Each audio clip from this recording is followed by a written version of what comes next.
নমস্কার বন্ধুরা, আপনাদের সবাইকে স্বাগত জানাই। আজকে আমি একটা হেলদি এবং টেস্টি ব্রেকফাস্ট রেসিপি নিয়ে চলে এসেছি। এর জন্য লাগবে সুজি আর কিছু সবজি। তো আসুন দেখে নিই কীভাবে করেছি। এখানে আমি প্রায় 1 কাপ, বড় কাপের 1 কাপ প্রায় সুজি নিয়েছি। আর এর সাথে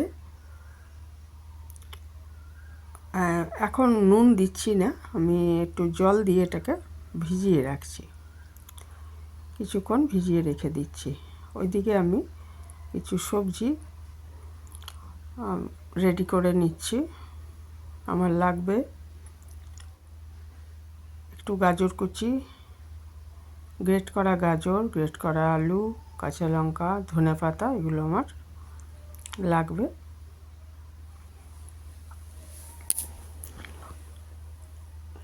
সুজিটা ভালো মতো আমি জলটা মিশিয়ে দিচ্ছি আর কি, সব পুরো সুজিটার সাথে।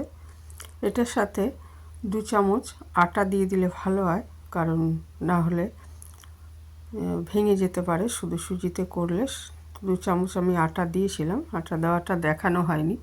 একটা আলু, গাজর আর কিছু ধনেপাতা নিয়ে নিয়েছি।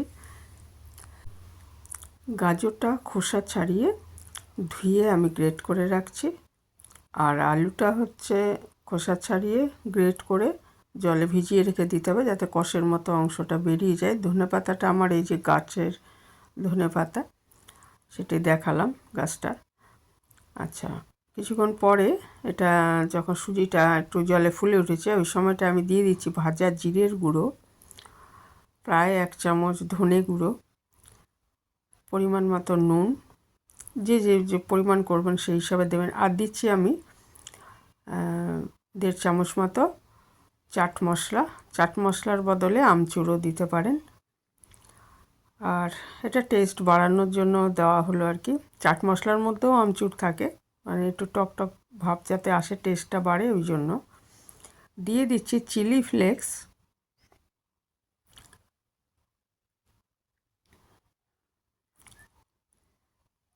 চিলি ফ্লেক্স দিয়ে দিলাম একটু, একটু কাঁচা লঙ্কা কুচিও দিতে পারেন, আর ধনেপাতা কুচিয়ে দিয়ে দিলাম এর মধ্যে। আর এই যে গাজরটা গ্রেট করে রেখেছিলাম ধুয়ে, সেটা দিয়ে দিলাম। আর আলুটা গ্রেট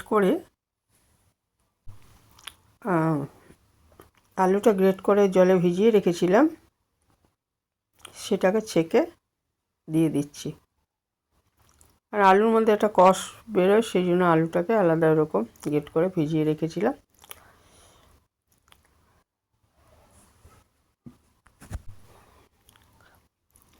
এবার সমস্ত জিনিসগুলো ভালো মতো মিশিয়ে দিচ্ছি একসাথে। যদি প্রয়োজন হয় একটু জল দিতে হবে, মানে এটা ঘনই হবে, কিন্তু এটা একদম শুকনো হয়ে গেছে। আমি আর সামান্য জল মিশিয়ে এটা তৈরি করে নিয়েছি মিশ্রণটা। তারপর একটা তাওয়া বসিয়ে দিয়েছি ননস্টিক। তাওয়ার মধ্যে আমি বাটার দিয়ে দিলাম। বাটারের বদলে সাদা তেল দিয়েও করতে পারেন। তো বাটারটা দেওয়ায় খুব সুন্দর একটা গন্ধ হয়েছিল। তো বাটারটা এই যে একটু গলিয়ে নিচ্ছি, নিয়ে একটু তাওয়াটা মিশিয়ে দিচ্ছি, দিয়ে এর উপরে আমি একটু সাদা তিল ছড়িয়ে দিচ্ছি। এটা অপশনাল, দিতেই হবে এমন নয়, তবে সাদা তিল প্রচণ্ড উপকারী, এতে প্রচুর ক্যালসিয়াম আছে। তো আর খেতেও ভালো লাগে, সেই জন্য আমি একটু সাদা তিল দিয়েছি। সাদা তিলে কিন্তু দুধের থেকেও বেশি ক্যালসিয়াম আছে, তা খুবই হেলদি জিনিস একটা।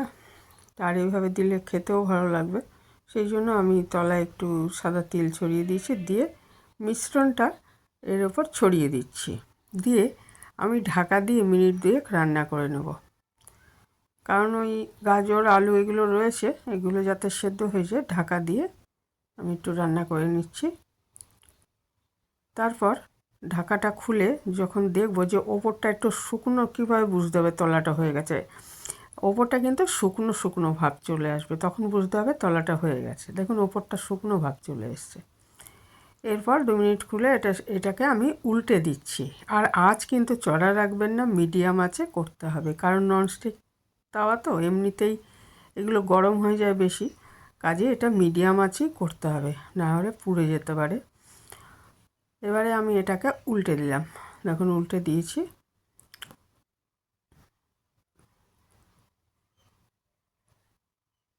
খুবই ভালো হয় খেতে, এটা সসের সাথে খাওয়া যায়, রায়তার সাথে খাওয়া যায়, বা যে কোনো চাটনির সাথে এটা খাওয়া যায়। শুধু ব্রেকফাস্টই নয়, এটা ডিনারেও করে নেওয়া যায়। আর